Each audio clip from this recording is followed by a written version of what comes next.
Good evening and welcome to the FITT Show. Financial information for today and tomorrow. I'm Bobby Kinzer. And I'm Thomas Doty. And we are the FITT Show. Financial information for today and tomorrow. We're just trying to provide information to help people get their finances in shape. How are you doing today, Dope? I am doing good. I'm not doing as good as you looking today. I love that shirt. Oh, thank you very much. You know, it's a little bit of Liberace-ish, a little... What's my man?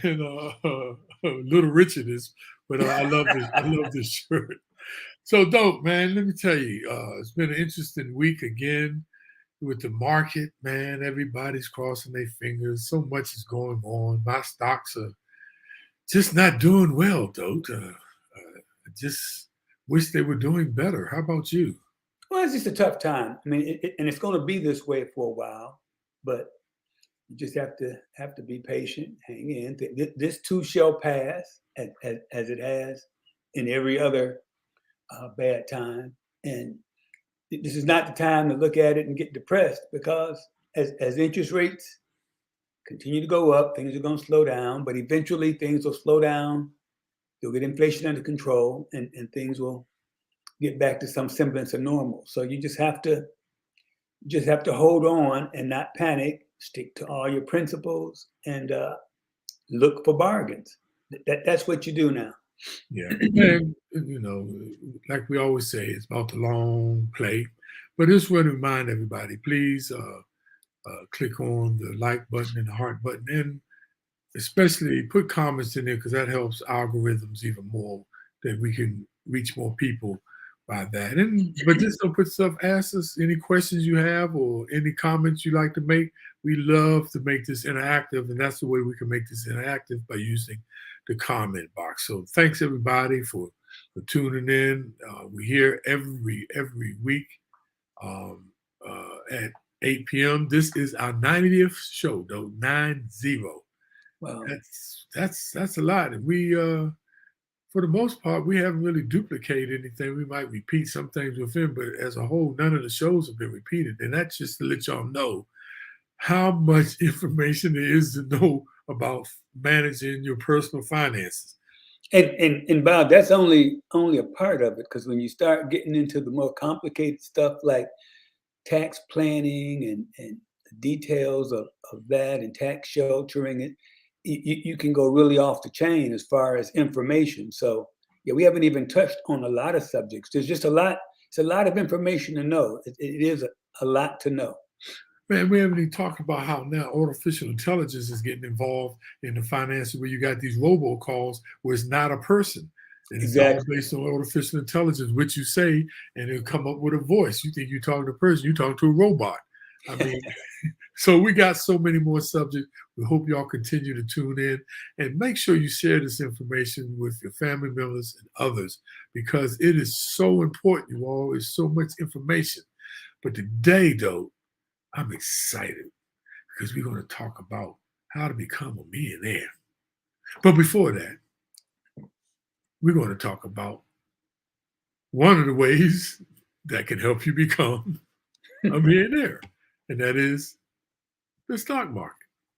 Yeah, and as I said, it's been a choppy week. There's been ups, there's been downs. For the week, the Dow was down 150 points, Nasdaq's down 128, and there aren't big changes in total for the week, but you've had a bunch of big ups and downs. And every time there's any indication that the Fed is going to slow things down, the market reacts positively. And whenever there's any information about the interest rates are going to continue to go up, the market reacts negatively.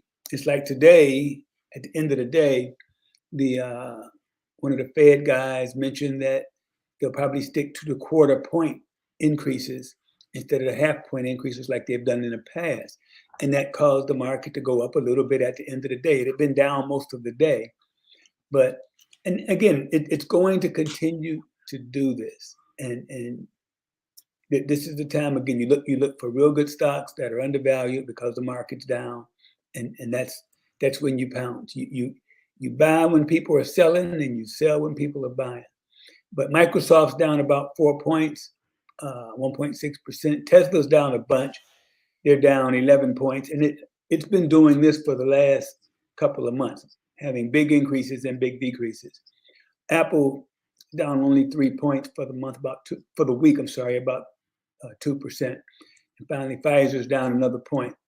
It's still looking for some direction. And I think the market's waiting to see what they're going to come up with after their other money they made off their COVID-related pharmaceuticals. So that one's kind of in a holding pattern until they figure out what their next big revenue stream is going to be. So all in all, it's been choppy. It's going to continue to be that way. We just kept saying, hang in. Yeah, I mean, that's the best thing you can do. Though I just want to remind people too about realized and unrealized losses. Now, a realized loss is when you cash out of a particular stock. Say you had Nike and you cashed it in, you turned it in the stock for cash. Unrealized loss means you have not actually actualized the loss. You have not realized the loss. So when you look at these markets and you see them down and you're thinking, oh, I know your money looks rough, but remember, that's just not realized loss. Now, when you change from one asset to another, you can also realize the loss. Like if you're in a 401k plan and you go from the C fund and you want to be more safer and you go to the G fund, which is treasuries, and you sort of lock in that loss. So really think about that before you start moving your money around like that, or cashing out your cryptocurrency, because you realize that loss. And as we showed, if you stay over time, the market does rebound. So just wanted to share that with individuals. Don't be so hastily and feel so down that your portfolio looks like it's in the tank. Just be patient and get a little bit more thick skin. And keep buying. And keep buying. That's the thing, man. Consistently investing is the key. I want to talk about the cryptocurrency market, though. A lot of people are falling out with the cryptocurrency because they got in late and they're losing confidence. But like we said it's highly speculative, but we also say it's about the long play too, because this too, the past 4 weeks has been earning 9% a week. Today, compared to last week, is the first time, though, that it has been down. It lost 2%, the cryptocurrency market. It's now at $1.1 trillion. The Bitcoin lost $493. It's now at $23,452 per Bitcoin. Ethereum, which is the smart contracts, is now $5. It's less than 1%. Tether, which is the stable coins, is still pegged to the dollar. It's just holding. And Dogecoin, which Elon Musk and Mark Cuban was behind, it was at the number 10 position, but it's moved up. So somebody moved down, and now they're in the 9th position out of all cryptocurrency. And then Shiba Inu, the meme coin, the meme cryptocurrency, it's been holding, going down, going up, and not going anywhere. But that's just the market today. So, let's get into our topic today, man. Yeah, let's do it, because everybody wants to be a millionaire. it's kind of lost some of its steam with inflation, but it's still a nice goal to have. And in some people's mind, they think in terms of getting that lottery ticket or getting that inheritance and I don't know how many times I've been asked for, hey, Doug, give me a stock pick. You know, if I had that one great stock pick, I'd be on an island somewhere in the Caribbean, kicking back. So it's there are some people who hit the lottery. There are some people who get big inheritances, and there are some people who pick that stock. Not saying it doesn't happen, but the chances of it happening are very, very small. And we're going to talk about ways to get there. And we're just using that $1,000,000 as a goal. We're not saying your life's going to be any different, or when you go from 999 to 1 million, that your life's going to become better, because that's not it. It's just a goal, and we're going to talk about some of the things you can do to get there. If you steadfast, stick to your goals, stick to what you're doing. Building $1,000,000 in wealth is not that difficult to do. And $1,000,000 today is not what $1,000,000 was some time ago either. Now, I got to be honest though. I thought about it, and I'm sure a lot of, like most Americans, have probably thought about becoming a millionaire. Now, it's a dream that may mystify some people, and it's mystified people for generations, And it kind of crystallizes the American dream of being that you made it, to have $1,000,000. That's supposed to be like you made it. But at the same time, $1,000,000 isn't worth what it used to be, thanks to inflation. Like, for example, though, that amount of money in 1950 would be worth $12 million today. Now, we're approaching the point where becoming a millionaire ceases to be even a pipe dream. At some point, joining the 2 Comma Club, get it, though, the 2 Comma Club, it will merely be a modest retirement goal for many of people. Now, if you want to become a millionaire, you can take some basic steps to get there. Now, keep in mind that these are just general concepts that could accelerate you towards your goal. Now, why they do not guarantee success, these simple steps we're going to talk about today could, notice the word could, increase your chances of becoming a millionaire. Because becoming a millionaire, it's within the grasp of many people. It may not be easy, that we always talk about it, but you don't have to be no money genius to get there. No one wants to be broke for the rest of their life, and even if your goal isn't to become a millionaire, we hope that, what we share today, will help you, get ahead in building wealth. Some of the simple steps that we want to share with you today. So, Dope, I'll let you start. Okay, and before I start, just a reminder: $1,000,000. If like today's money markets are paying about 5%. If you got $1,000,000, that means you're making $50,000 a year doing nothing. Okay, that's one of Warren Buffett's saying that you're not wealthy until you make money while you're sleeping. And so if you have $1,000,000 in today's market, just making 5%, you're making $50,000 a year by doing nothing. So we're going to walk through some of the steps that can help you get to $1,000,000. And the first one is ignore your passion. Man, that sounds crazy there, Dope. Yeah, but that tends to be, that's on the creative side. And that doesn't always pay the bills. Now, if you're good at it, then yeah, but you got to find what you're strong at and do that. My passion was basketball, but my skill level wasn't good enough to let me make any money at it. But what I was good at was numbers, and I became an accountant. And so, and that's how I got to where I am now, is by doing what I'm good at. And now, if you can take a passion you have and make that a hobby, you might be able to do something on the side and fulfill that inner fire you have, but you're probably gonna make money doing what you're good at. And that's what you should focus on.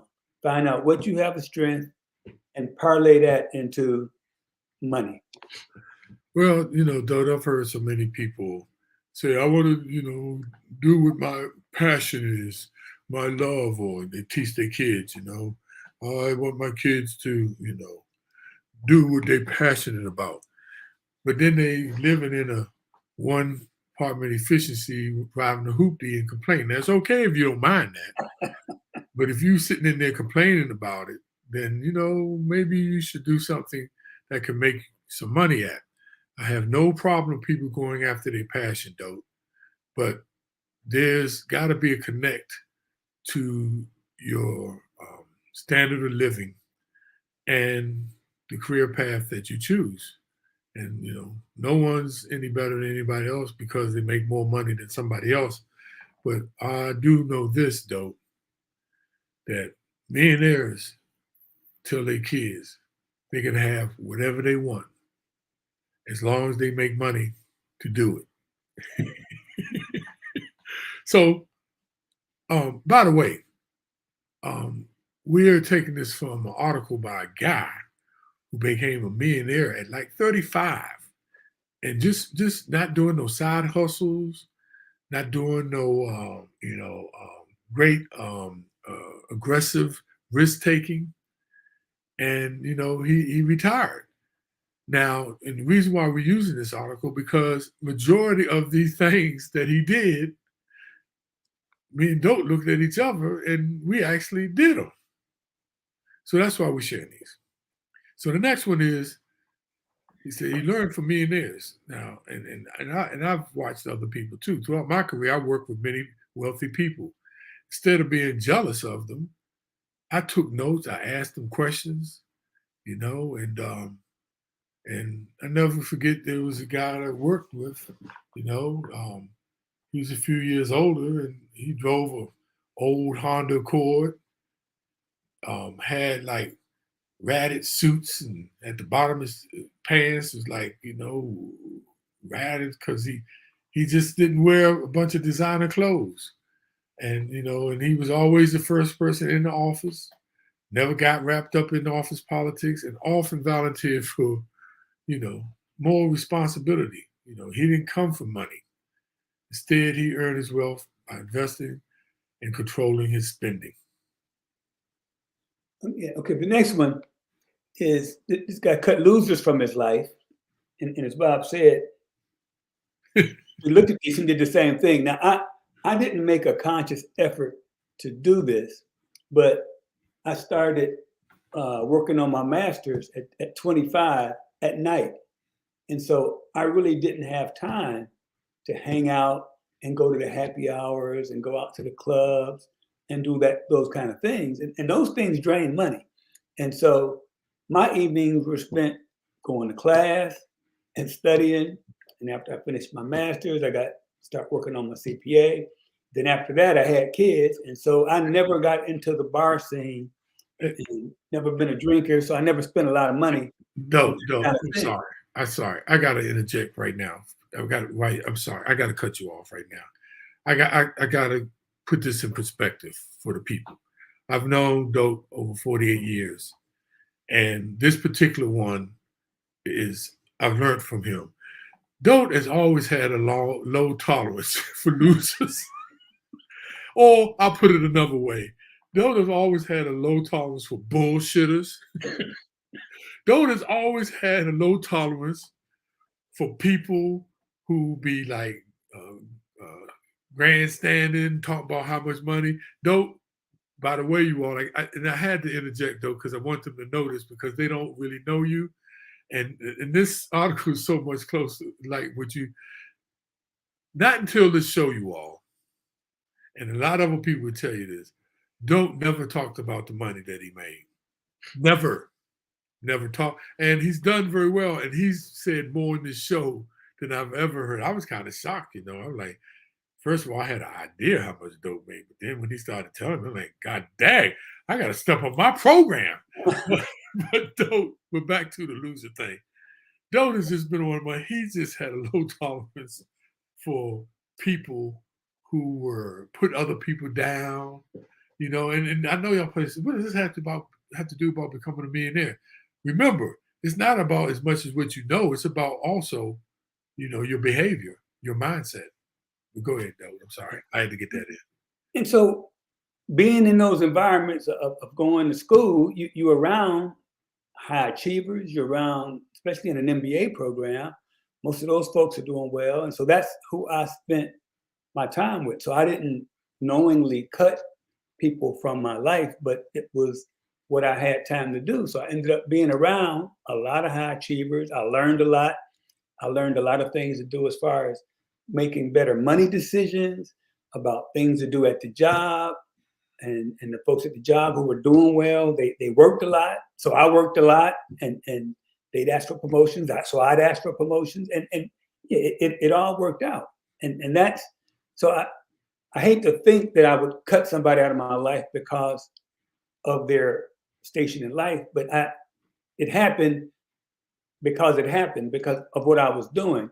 And I heard something, and I don't know who to attribute it to, but it was a rapper. And it slapped me in the face. He said, once you move up and there's somebody who didn't move up with you, the only common ground y'all can have is if you go back to their level.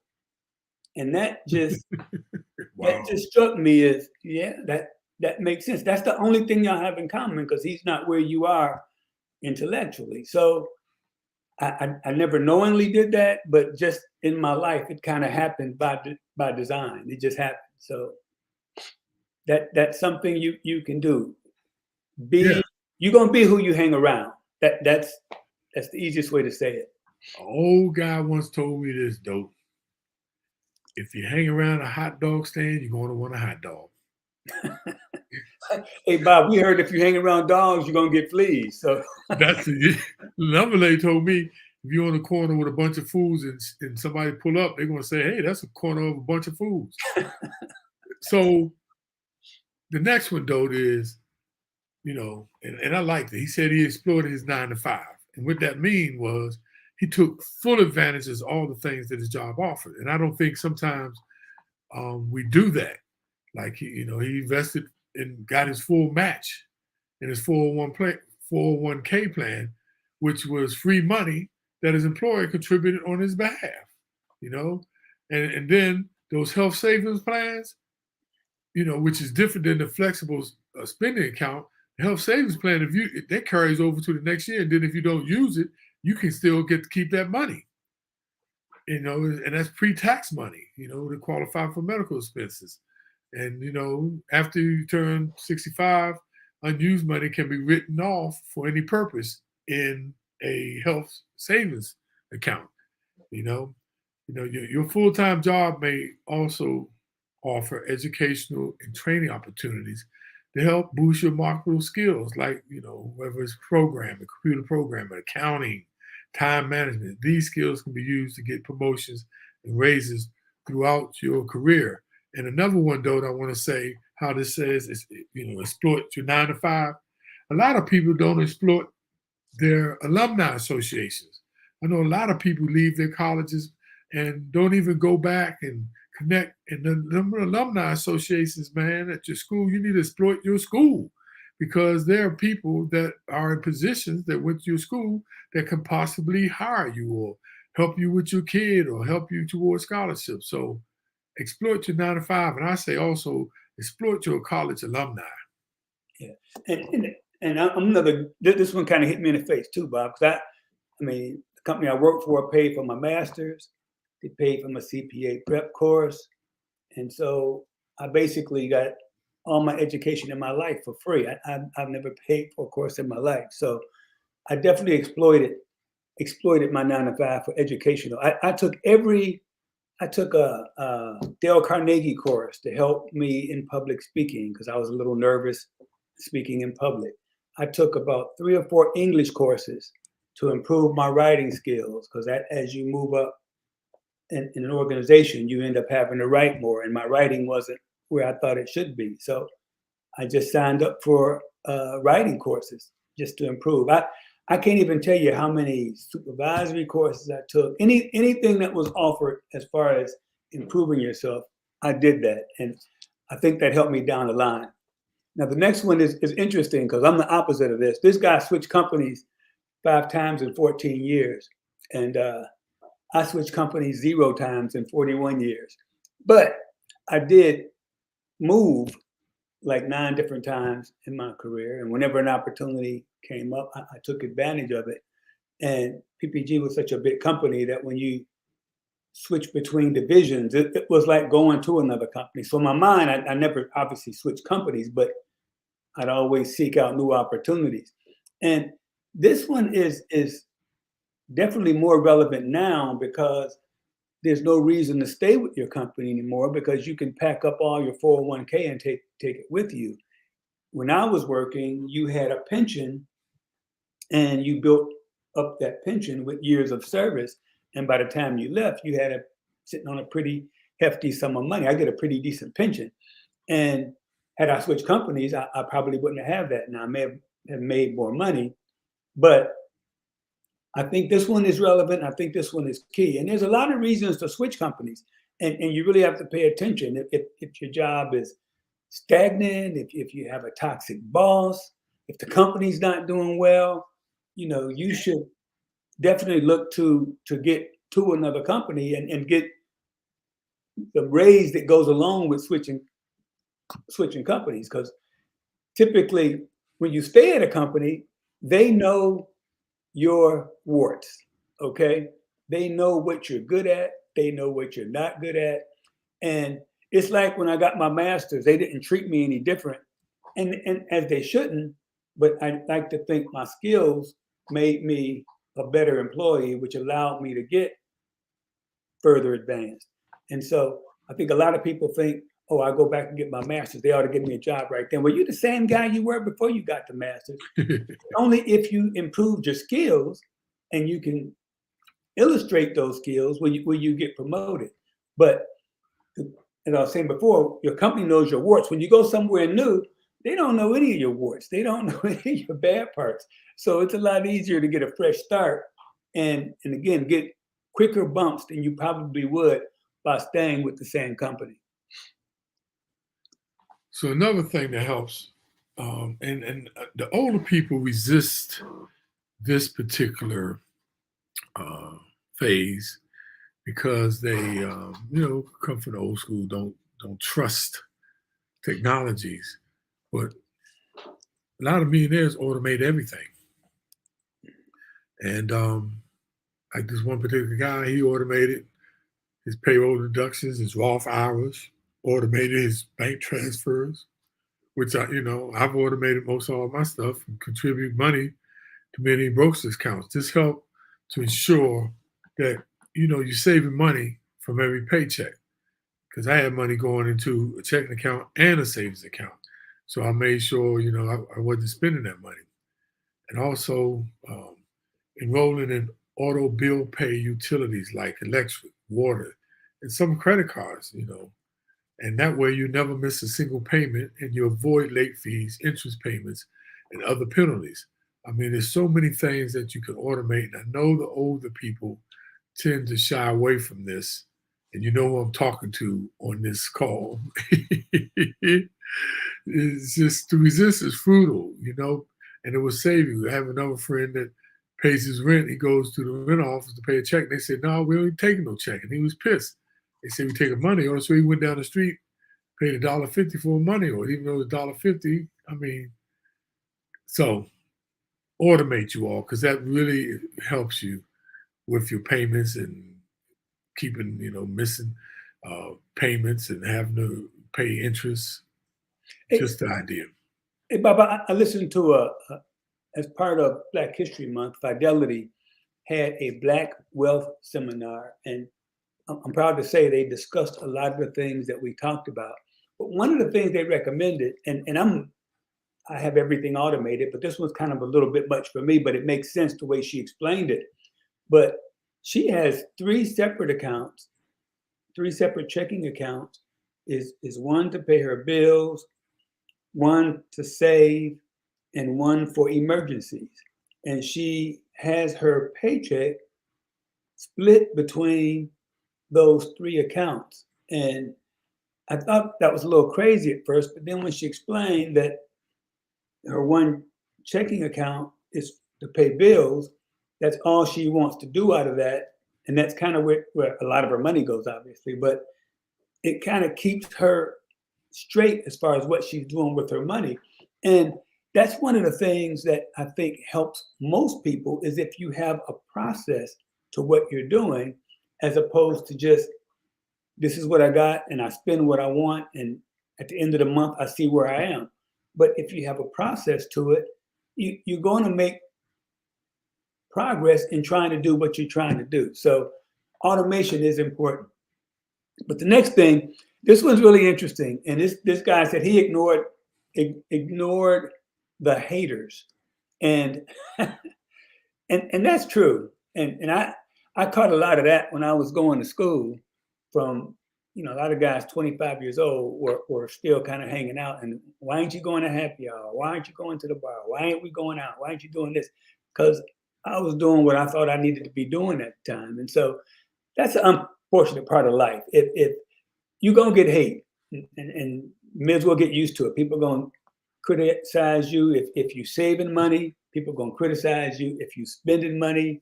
And you might end up losing friends because you don't hang out and do what they like to do. But you got to figure out what you're trying to do and what your goals are and get around people who have the same goals, want to accomplish the same things in life that you want to accomplish. And so you have to ignore the hate and stick to your process. But you're going to get it. Trust me.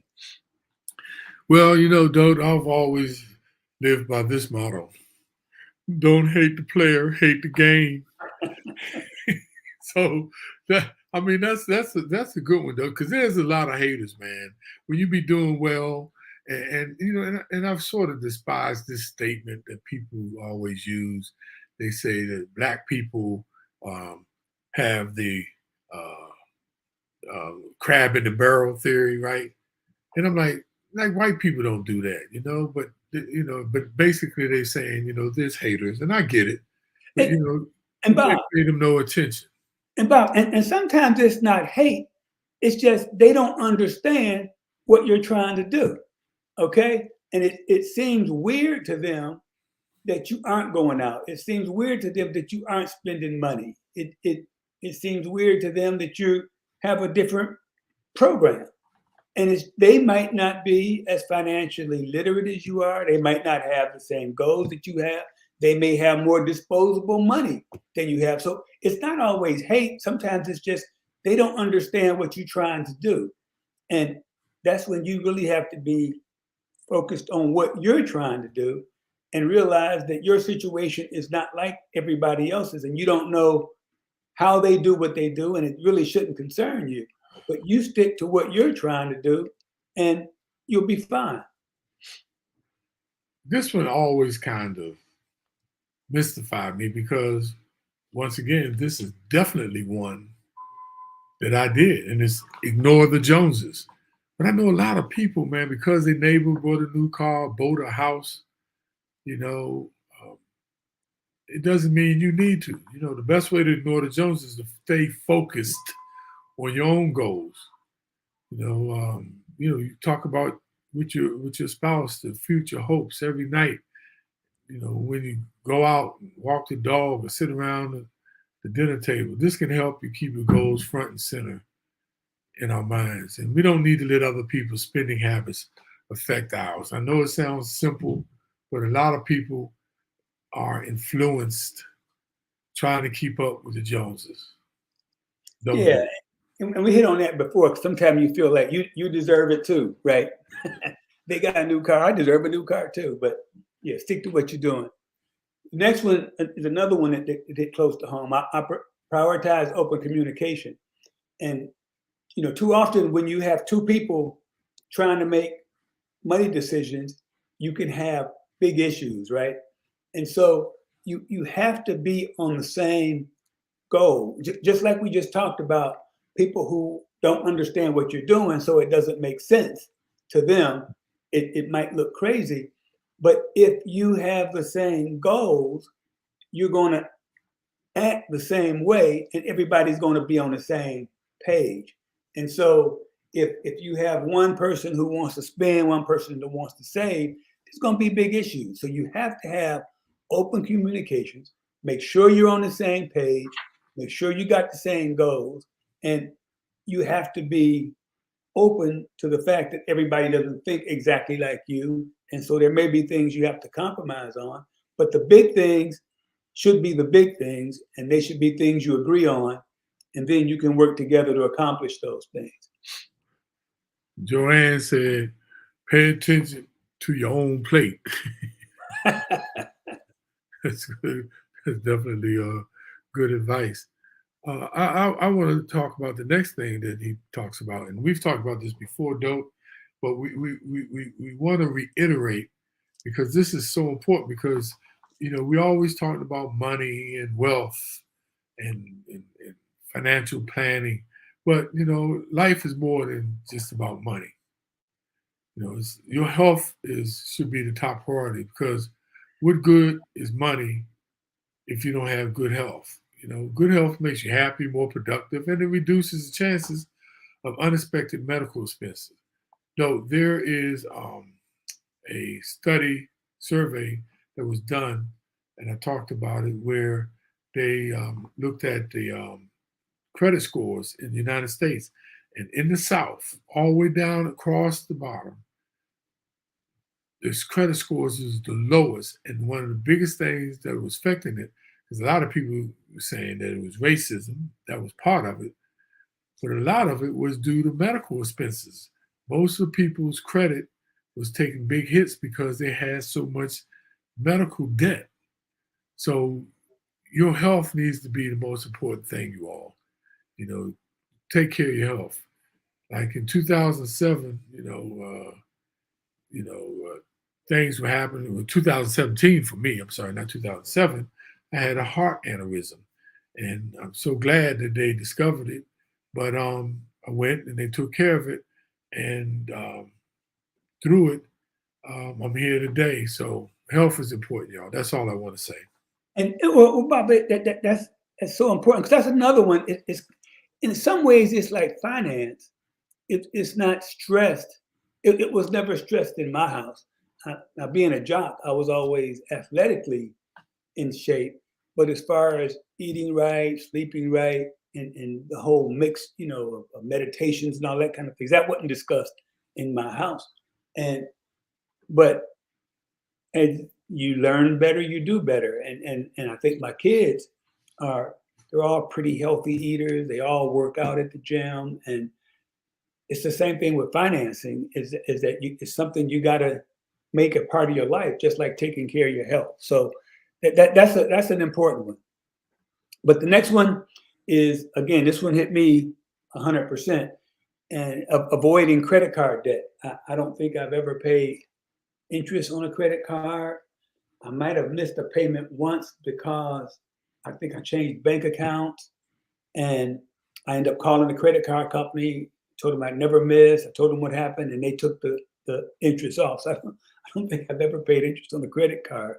But it's like, that's the thing now. Americans are saddled with more than $840 billion in credit card debt. That's just crazy. And nobody's making money but the banks, because the interest rates, when the interest rates were zero on savings accounts, credit card interest rates were still up 18 to 24%. And so they've always been high. They continue to be high. And, you end up paying for things 3 and 4 times. And so I've always avoided credit card. I was kind of lucky when I first got out of college. I couldn't get a credit card. And that was just a blessing from God that I didn't get one, because I think I would have been irresponsible then. So it was like almost a year of working before I got a credit card, which again helped me manage my money. And I was telling Bob this, that's one of the problems with people, when the whole thing of, can you afford it? Can you afford it? Some people take that to mean I can afford to make the payment on it.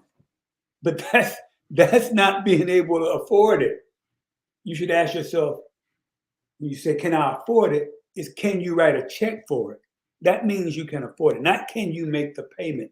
And again, that's a mindset that we have to change of thinking, can I afford it? No, you can only afford it if you can pay for it, not if you can make the $10 a month payment and pay for it for the next 30 years. And so I use credit cards as a convenience. I've talked about this before. All the money I get back, I bet it's over $2,000 a year I get back in credit card perks. And that's just, it's almost a game to me. I kind of enjoy it, and I only spend something when somebody pays me. And so that's how I use credit card. And so that's when you really have to get away from. And if you want to build wealth, you can't be paying 18 to 24% in interest to somebody else. Yeah, so they bring it back and they change the name. That's how they do. They change the name and terms, make you think it's different, but it's called buy now, pay later, and that's what they use the acronym. But you know what that means, though? That's layaway. Okay, we used to stop that. We didn't do. I remember back in the day, man, layaway. My mother have stuff in layaway and get it out. But like you said, though, if you can't really means afford it, mean can you pay for cash and get it, then maybe you don't need it, But everybody's different. Yeah. So you need to show, Rodney Madison said, you need to show on how Dope uses each type of his credit cards. Oh, we can do that. Yeah. Because that we'll do that because it's a different philosophy and strategy nowadays with credit cards, where you used to say, man, all you need is one, two at the most. But now, with all these cashback rewards, you can really maximize a lot of savings by doing that. Mm-hmm. The next one, though, is, and I definitely did this, though. I definitely did this. I always said yes. Even if I didn't know how to do the job being offered to me, I would always accept the challenge and figure out, how to do it as I went along. I accepted the projects that people didn't want to do, and I would accept them. And next thing I know, I'll get an award, a cash award. I would be considered for when the promotions came up next. And, it just makes a difference, man. Those career opportunities, they don't come too often. And a lot of people be resisting them, because it might be difficult, it might be hard. But I'm telling you, I did this. I've seen people get picked over the other people. I've seen people leap over the other people career-wise because they did say yes. They did take on what they call another fine project. So, kind of think about that. Once I took on some of those things, and I was like, oh, I didn't have nobody, but I said, no, I could do it. Then I went and got help. So this one was really near and dear to my heart, though. I said yes whenever they needed somebody to step up, and it showed initiative. And when it came time for bonuses, that's when I had to deal with the haters. Yeah, well, it's funny, Bob, because I said yes, and that mine was to relocate. So, like I said, we moved 9 different times. I went to Milwaukee twice, which is kind of like going to Siberia, because it's the coldest place in the world. But it was an opportunity. I learned a lot, and it helped my career, helped my career long term. So that one definitely helped. And the last one, this guy said he stopped going to the bar. Well, I never went to the bar. When I first started working, my first job was in Atlanta, Georgia, and there was a real nice club called Cisco's, and that's where all the young Black folks went, and it was really, really nice. And I might buy one drink, and I would carry that sucker around all night, and I just never saw spending a whole lot of money on alcohol. I grew up around a whole lot of alcoholics, and I just saw that's not what I ever wanted to do. So I never spent a lot of money at the bar. And if you do hang out at the bar, you are spending a lot of money, and which is crazy.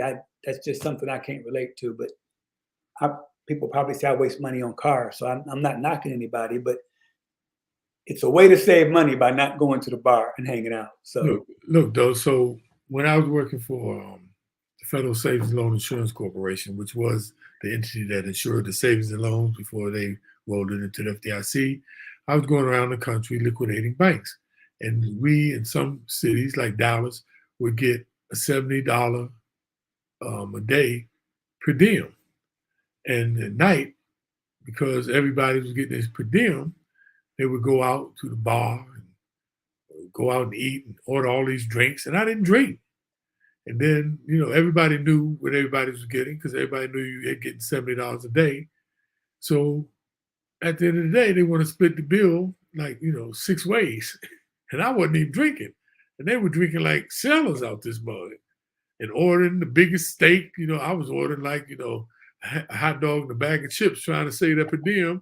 And I'm like, what are you doing, Bob? So I stopped going out with them, drinking, and saved a lot of money in doing that, though. That's saved for a sure. lot of money. That's for sure. So, Dope, I know this was a little different than what people were expecting when we said how to become a millionaire, because I know some people were thinking that we're going to be giving them stock tips, that we're going to be giving them this great. But believe it or not, you all, it's the mindset that sets your decisions in place to make the proper or the good decisions.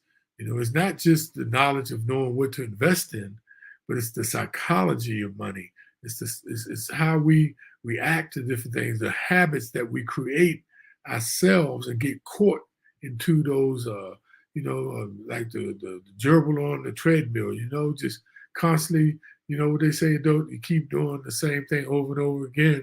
That's expecting different results. That's the sign of insanity. So we wanted to share this with you, and let's get to the summary and takeaways, though. Okay, and the first one, becoming a millionaire, that's not a pipe dream or something that's impossible. It's definitely doable. You can.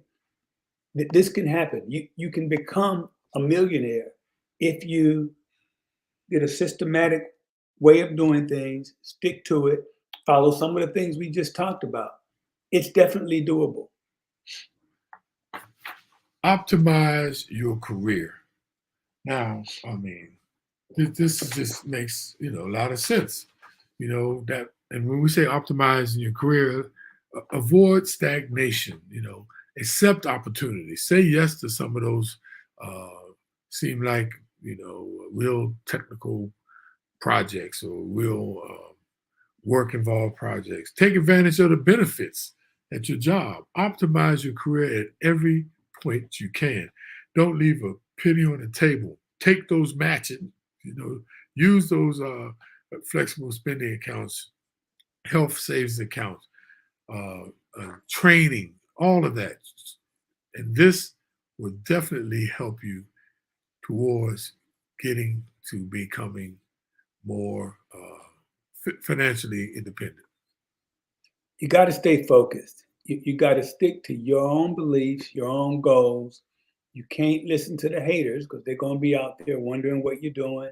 You can't worry about following the Joneses. You got to stick to what you're trying to do and look at the long-term goals of what you're trying to accomplish. Learn, grow, and plan ahead.